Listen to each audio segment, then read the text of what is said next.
হয় না সেই পৃথিবীর সবচেয়ে অসুখী ব্যক্তি। যে দিনটিতে হাসা গেল না সেই দিনটাই সবচেয়ে ব্যর্থ। অতি উচ্চহাস্য শূন্য মনের পরিচায়ক। সময় কাজে লাগাতে পারলে সময় মূল্যবান সম্পদ, সময় নষ্ট করলে সময় মূল্যহীন। নিজেকেই সিদ্ধান্ত নিতে হবে সময়কে মূল্যবান করবেন নাকি মূল্যহীন করবেন। যারা অভ্যন্তরীণভাবে মুক্ত তাদের হৃদয়ে স্বাভাবিকভাবেই সুখ প্রস্ফুটিত হয়। এটি স্বতঃস্ফূর্তভাবে প্রবাহিত হয়, আহারের ঝর্ণার মতো। জীবনযাপন করার জন্য একটি ভালো নিয়ম, এবং যেটি আপনাকে জীবনের অনেক পরীক্ষার মধ্য দিয়ে যেতে হবে, তা হলো সমস্ত পরিস্থিতিতে সন্তুষ্ট ও প্রফুল্ল থাকা। ছোট একটা পাথরের টুকরো বিশাল একটা কাঁচকে ভেঙে দিতে পারে। এক ফোঁটা বিষ এক পুকুর মাছ মারতে পারে। ছোট একটা বিশ্বাস মানুষের মন ভেঙে দিতে পারে। ছোট একটা মিথ্যা কথা জীবনের রাস্তা বদলে দিতে পারে।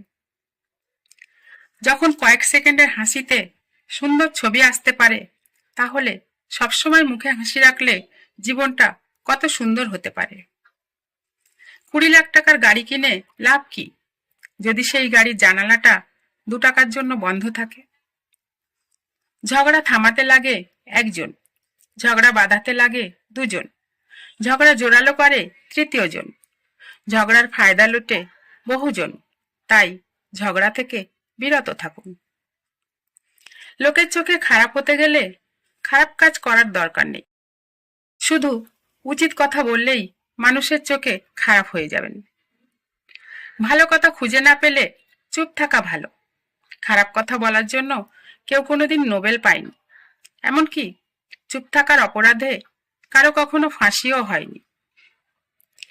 একটি স্পর্শ, একটি হাসি, একটি সদয় শব্দ, একটি শোনার কান, একটি সৎ প্রশংসা বা যত্ন নেওয়ার ক্ষুদ্রতম কাজ, যার সবগুলোই একটি জীবনকে ঘুরিয়ে দেওয়ার ক্ষমতা রাখে। প্রতিটি স্বপ্ন দেখা শুধু পূরণের জন্য। ইচ্ছা শক্তি এবং অধ্যবসায় একদিন স্বপ্নকে বাস্তবে রূপ দেয়। তাই কোনো বাধাই স্বপ্ন পূরণের পথ আটকাতে পারে না। জীবনের প্রতিটি চ্যালেঞ্জ শক্তির পরীক্ষা, প্রতিটি ব্যর্থতা মনের পরীক্ষা। যে কোনো প্রতিকূলতার মধ্যেই পথ খুঁজে নেওয়া যায়, কারণ নিজেকে কখনো হারতে দিতে নেই। যে মানুষ 1 ঘন্টা সময় নষ্ট করাকে নিয়ে কোনো রকম আফসোস বোধ করে না বা সময়ের সঠিক ব্যবহার জরুরি বলে মনে করে না, সে আসলে সময়ের মূল্যটাই বুঝতে পারে না। সময় হলো আমাদের জীবনের সর্বাধিক মূল্যবান মুদ্রা। এই মুদ্রাটিকে কিভাবে ব্যয় করতে হবে তা আপনি একাই নির্ধারণ করবেন। সঠিক কাজে যেন মুদ্রাটি ব্যয় হয়, সেদিকে লক্ষ্য রাখতে হবে। আপনার শারীরিক অক্ষমতা নিয়ে কোনো অভিযোগ করবেন না, বা তার কারণ খুঁজতে গিয়ে আপনার অমূল্য সময় নষ্ট করবেন না। আপনার মানসিক শক্তি আপনাকে এগিয়ে যেতে সাহায্য করবে। জীবন এক একটি অধ্যায়ের মতো, যেখানে প্রতিটি অধ্যায় নতুন কিছু শেখায়, নতুন কিছু উপলব্ধি করায়। প্রতিটি ব্যথা, প্রতিটি আনন্দ আরো পরিণত করে। কারোর জন্য নিজেকে বদলে কোনো লাভ হয় না।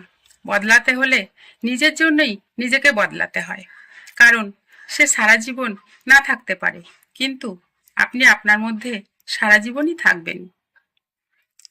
শিশুরা সূর্যের ক্ষুদ্র রশ্মির মতো।